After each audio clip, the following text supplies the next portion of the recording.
este privilegio que Él nos otorga. Y como siempre acostumbramos, si sale por la puerta, por el lado del chofer, le agradeceremos muchísimo que usted bendiga a su hermano, a su hermana que ha venido hoy a acompañarle a este culto. Bendígale a la distancia, que el Señor te bendiga, que el Señor te guarde, que la gracia del Señor sea sobre ti, sea sobre los tuyos, que esta mañana sea una mañana de bendición para tu vida, en el nombre poderoso de Jesucristo. Aleluya. Qué bueno, gloria a Dios. Pueden sentarse, amados hermanos, en sus vehículos. Quisiera reflexionar en la mañana de hoy en la carta que aparece en Segunda de Timoteo, en el capítulo 4 y versículo 5. Segunda de Timoteo, capítulo 4 y versículo 5. Búsquelo en su Biblia, en su iPad, en su celular, donde usted mejor crea poderlo tener. Y dice la Escritura: a la gloria del Dios que es Padre, Hijo y Espíritu Santo. Amén. Te encarezco delante de Dios y del Señor Jesucristo, que juzgará a los vivos y a los muertos en su manifestación y en su reino, que prediques la palabra, que instes a tiempo y fuera de tiempo, redarguye, reprende, exhorta con toda paciencia y doctrina, porque vendrá tiempo cuando no sufrirán la sana doctrina, sino que teniendo comezón de oír, se amontonarán maestros conforme a sus propias concupiscencias, y apartarán de la verdad el oído y se volverán a las fábulas. Pero tú sé sobrio en todo, soporta las aflicciones, haz obra de evangelista, cumple tu ministerio. Hay algunas cosas que brevemente quisiera resaltar de este pasaje bíblico que hemos leído en la mañana de hoy. Todavía los estudiosos no se ponen de acuerdo para determinar la autoría y los destinatarios de esta carta. Algunos dicen que fue Pablo, otros no le reconocen como autor, otros dicen que escribió a Timoteo, mientras otros plantean que fue un escrito de carácter universal, es decir, un escrito para todos los que pudieran leerlo. Realmente nada de eso es tan importante. Lo cierto es que estamos ante un documento que pareciera fue escrito para el día de hoy, a pesar de que ya tiene cerca de 2000 años. La iglesia creció y se desarrolló dentro del marco de la fe apostólica. Esa fe apostólica que estaba enfocada en la vida de los dichos y hechos del Jesús resucitado. Por estas verdades, los cristianos sufrieron cárcel, persecución y muerte sin preocuparles en absoluto nada de estas experiencias. Ellos entendían con perfecta claridad que su fe estaba colocada en Cristo Jesús y por ello, si era necesario, estaban dispuestos a sufrir lo que tuvieran que sufrir. Con el tiempo continuó el desarrollo de la iglesia en su quehacer teológico, generando nuevas perspectivas de entendimiento y posturas que de alguna manera se distanciaron de los planteamientos apostólicos de la iglesia primitiva.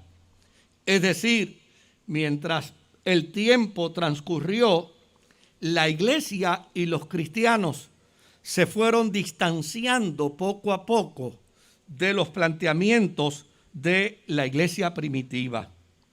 Lo que esto plantea es que el desarrollo de la iglesia generó un cristianismo diversificado que comenzó a dar señas de un debilitamiento de la fe en su origen, la fe de los creyentes del principio del siglo I. Con ello, mis amados hermanos, advino el gnosticismo, el docetismo, el cerintianismo, el modelismo, el marcionismo, el montanismo, el maniqueísmo, el novacionismo, el donatismo, el arianismo, entre otros tantos ismos que pudiéramos añadir. Y les confieso que se me quedaron más de 9 movimientos religiosos dentro del cristianismo que se distanciaban de las enseñanzas de Jesús en su origen. Es decir, mis amados hermanos, todos estos movimientos decían ser cristianos, pero sin la enseñanza, sin la guía de los primeros apóstoles de la fe, que copiaron las verdades de Jesús junto a su doctrina del reino de Dios.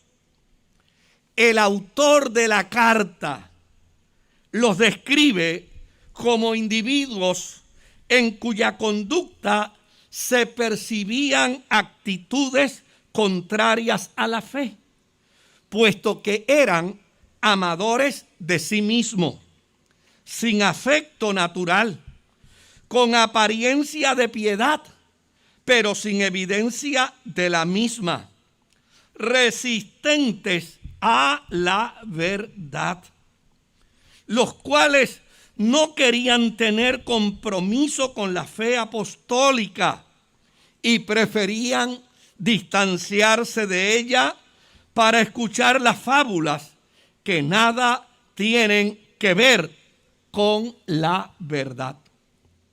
A su vez, el autor hace una advertencia a los cristianos que nos apegamos a los valores de la fe, como fuimos enseñados por Jesús y como fueron enseñados por los apóstoles. A estos, el autor de esta carta les dice en el capítulo 3 y en el versículo 12, los que quieran vivir piadosamente padecerán persecución. ¿Me escuchó bien?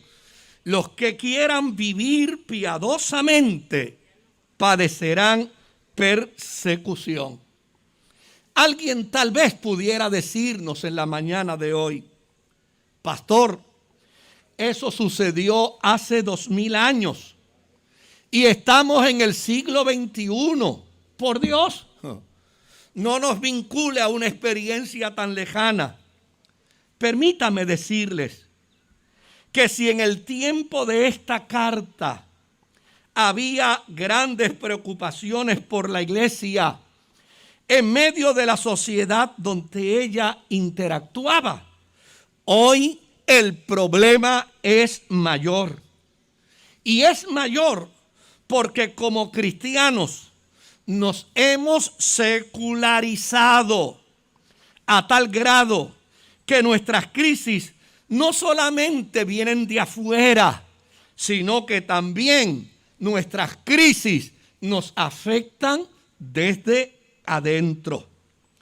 Es por esto la gran pertinencia de estos versos escritos con un corazón preocupado, con un alma angustiada, es un autor que ha descubierto que si la iglesia, oiga bien, si la iglesia no despierta, se le va la vida.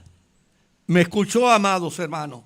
Si la iglesia no despierta, se le va la vida.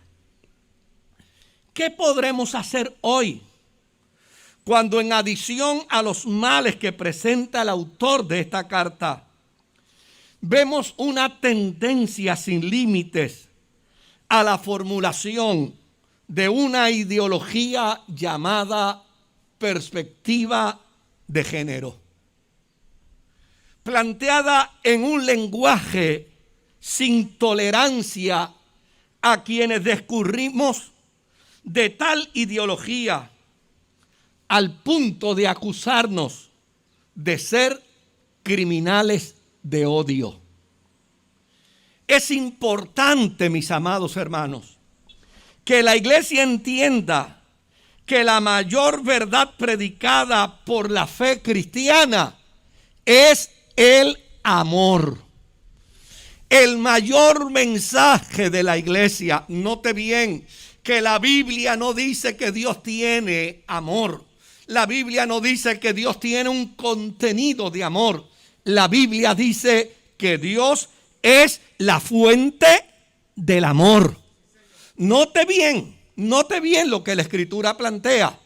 La iglesia sirve al Dios que es la fuente de amor. Por lo tanto, mis amados hermanos, si usted y yo, como miembros de la iglesia, tenemos profunda convicción que servimos al Dios que es fuente del amor, y por tanto estamos obligados a amar a todos, no a algunos, a todos. Escuche bien lo que les voy a decir.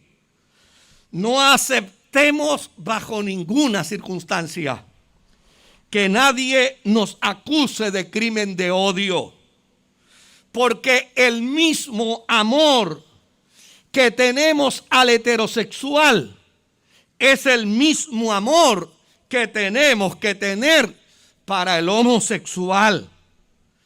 El mismo respeto que tenemos para unos es el mismo respeto que debemos tener para otros. La misma tolerancia que tenemos para las conductas desviadas de los seres humanos en todos los ámbitos de su vida es la misma tolerancia que debemos tener a los estilos de vida con los cuales no estamos de acuerdo, porque la iglesia tiene una consigna clara. La voluntad de Dios es que nadie se pierda, sino que todos procedan al arrepentimiento. Por lo tanto, yo no puedo aceptar como miembro de la iglesia de Jesucristo que alguien me acuse de crimen de odio por el solo hecho de no estar de acuerdo con sus estilos de vida, porque el no estar de acuerdo no elimina la potencialidad del amor, de la misericordia, de la equidad, de la justicia y de la buena intención para que ellos también vengan al conocimiento de Jesucristo. Por años he tenido la oportunidad de pastorear a personas de diversas tendencias. Y cuando hablo de años, estoy hablando de 45 años, ¿sabe? Que he tenido la oportunidad de pastorear a personas de diversas tendencias, de distintas orientaciones, y jamás me negaré a pastorearlos. Inclusive seguiré dispuesto a ser pastor de vidas, indistintamente lo que crean y por lo que luchen. Pero eso sí, mis amados hermanos, no renunciaré a mi compromiso ministerial de predicar lo que la iglesia en su inicio predicaba. No dejaré de instar a los seres humanos que volvamos a Dios. Me mantendré redarguyendo, exhortando y advirtiendo sobre los peligros a los cuales nos exponemos si permitimos enseñanza en las escuelas sobre la ideología de perspectiva de género. Y tal vez alguien dirá, porque hasta suena bonita la palabra, la expresión, suena hasta bonito el término. Pero ¿y qué de malo tiene la ideología de perspectiva de género? Pues escúcheme bien.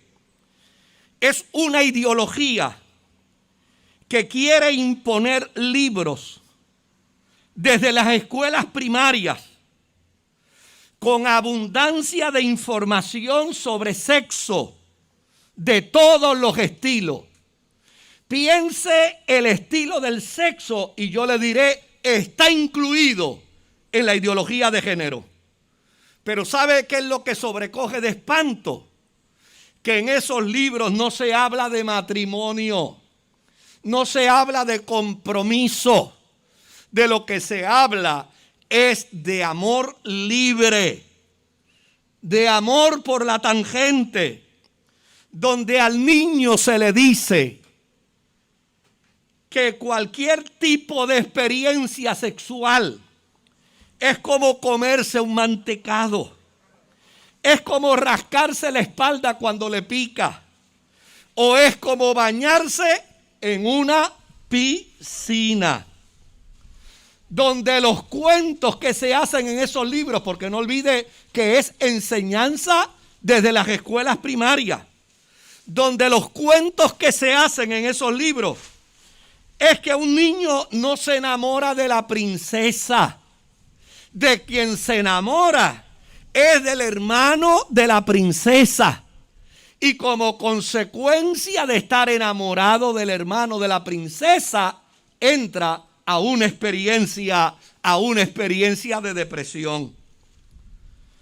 Mis amados hermanos, para enseñar respeto del niño a la niña, del hombre a la mujer, no hay que enseñar a un niño de 8 años a ponerse un condón dentro de un libro. Eso es perspectiva de género. Probablemente usted ha escuchado gente decir que perspectiva de género es lograr que una niña llegue a ser gobernadora. Pues es importante que usted sepa que en Puerto Rico, sin tener perspectiva de género, Puerto Rico ha tenido ya a 2 gobernadoras. Y tiene mujeres en el campo de la judicatura. Y tiene mujeres en la Cámara de Representantes. Y tiene mujeres en el Senado. No necesitamos pervertir la inocencia de nuestros niños para que ellos puedan lograr alcanzar metas. Porque la Biblia dice con perfecta claridad que el principio de la sabiduría es el temor a Jehová.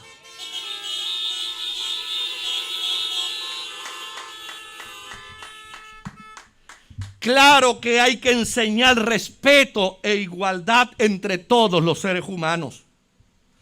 Nosotros como iglesia necesitamos dirigir a nuestra niñez al respeto de la dignidad de todos los seres humanos.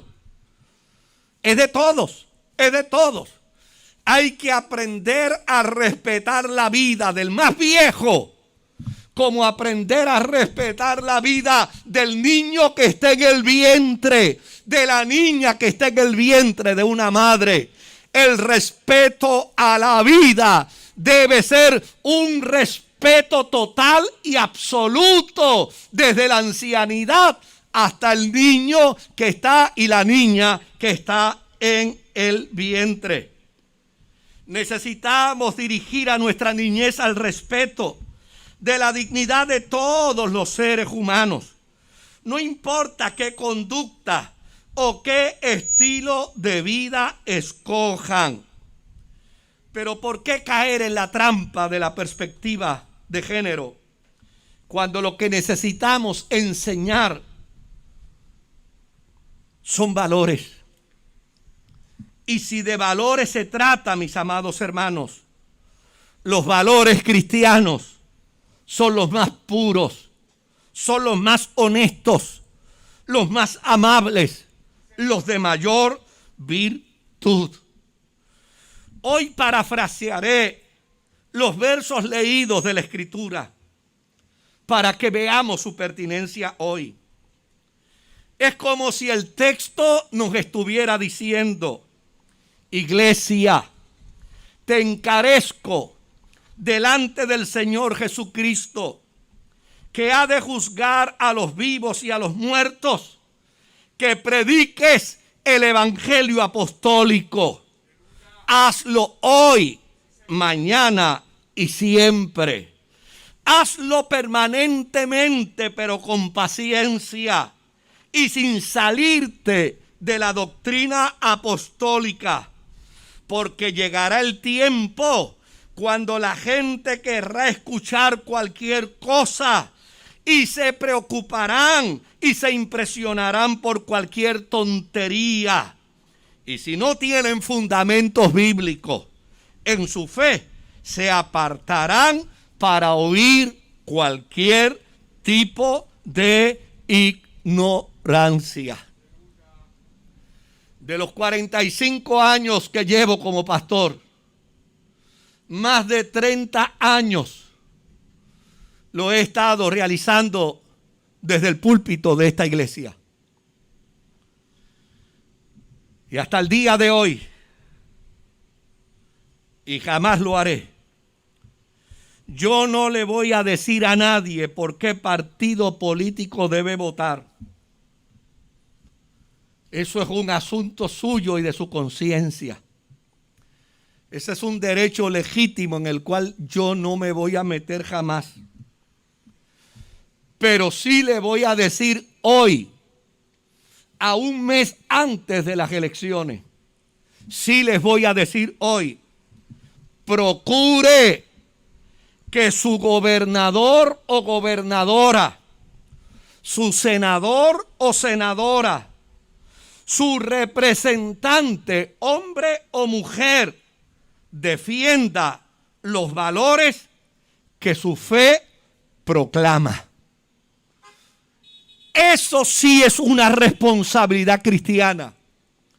Procurar que el gobernador o la gobernadora, el senador o la senadora, el representante, hombre o mujer, que voy a escoger, defienda los valores de la fe que yo proclamo.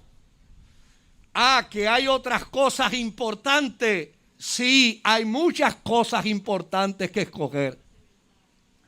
Que hay muchas cosas importantes que considerar. Sí, eso es cierto. Hay muchas cosas importantes que considerar.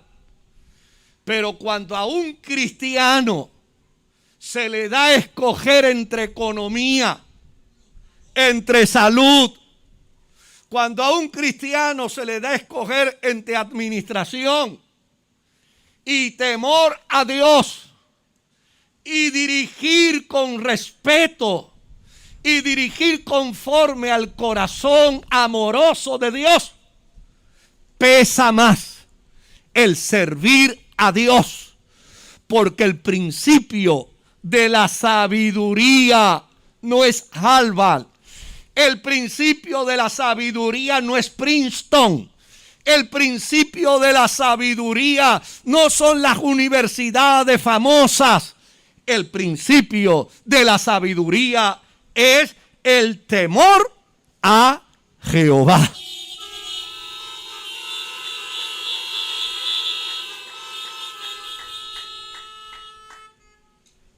Por eso me atrevo a decir, como dice el autor de esta carta, un autor que confiesa que dentro de unos minutos o dentro de unos días o dentro de unas horas habrá de morir.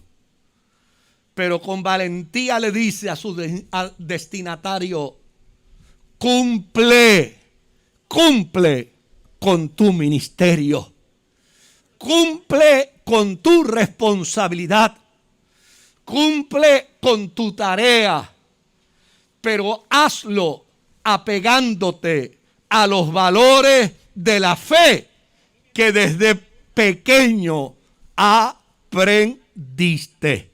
Que el Señor me los bendiga a todos.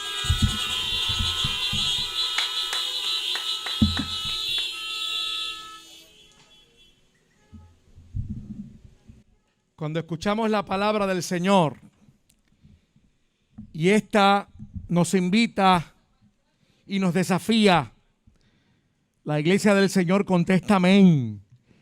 La iglesia del Señor contesta así lo haremos. No solamente es el testimonio de nuestro pastor rector, este también debe ser el testimonio de todos nosotros como iglesia del Señor. De manera que cuando el Señor nos pida cuenta, podamos responderle: hemos hecho todo aquello para lo cual tú nos has llamado.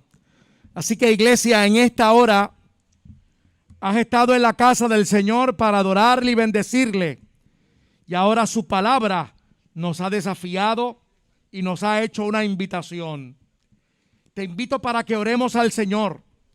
Y aquellos y aquellas que están a través del internet, si todavía no te has reconciliado, amistado con el Señor, esta es la mañana para que esta mañana puedas entrar en una relación de eternidad con el Dios que te ama y puedas confesar a Jesús como tu Salvador. Señor, gracias porque hemos estado en tu casa en esta mañana. Gracias porque en esta hora hay hermanos y hermanas que hacen públicamente ahí donde están una confesión de que tú eres el Señor de sus vidas. Que lo que tu Espíritu Santo ha inquietado en lo profundo de mi hermano y de mi hermana, ahora él y ella se comprometen a vivir para ti. Solamente con las fuerzas de tu gracia y de tu Espíritu es que podemos lograr cumplir lo cometido por tu palabra en nuestros corazones. Ayúdanos, Señor, en esta hora. Te pedimos tu auxilio, sabiendo, Señor, que somos frágiles y débiles. Gracias, Señor, porque hemos estado en tu casa y salimos de este lugar, Señor, convencidos, Señor, que tú has hablado a nuestras vidas. Convencidos que te hemos podido adorar a ti con libertad y gozo. Y convencidos de que viviremos para ti. Gracias te damos en el nombre glorioso de Jesús. Amén, amén y amén. Y el pueblo de Dios dice amén, aleluya. Gloria a Dios. La paz del Señor contigo, hermano, en esta mañana. Te guarde y bendiga, que extienda su amor y te muestre favor. Dios te mire con agrado y te dé paz.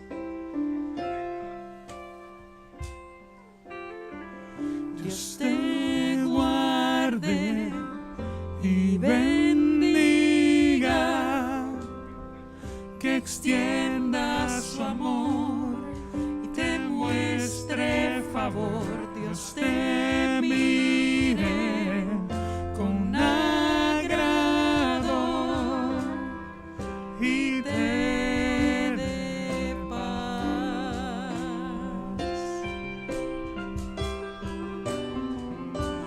Amén, amén, amén.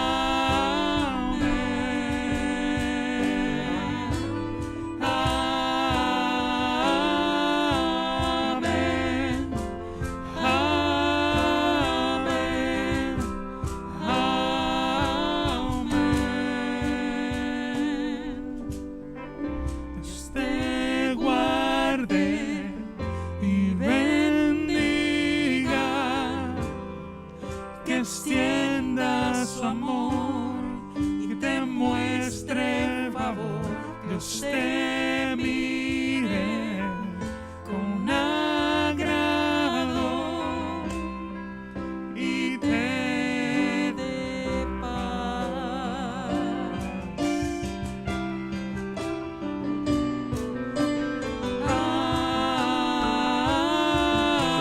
Amén. Amén.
Padre, del Hijo y del Espíritu Santo vaya contigo, con tus hijos y los hijos de tus hijos.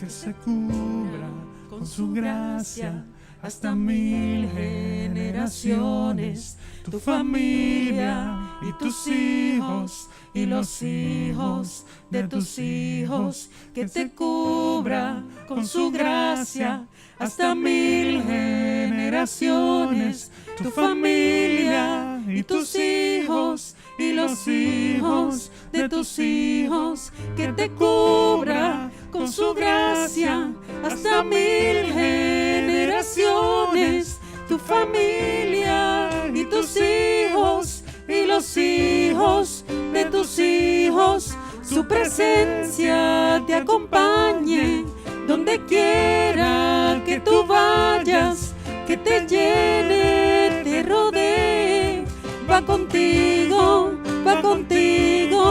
de mañana y de noche, en tu entrada y salida, en tu llanto y alegría.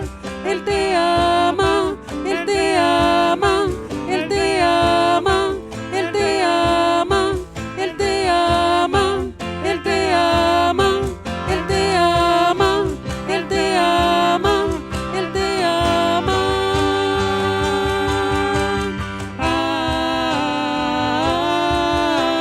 Amén. Amén.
La Iglesia Evangélica Ministerio Sanador presentó su programa Desde el Púlpito.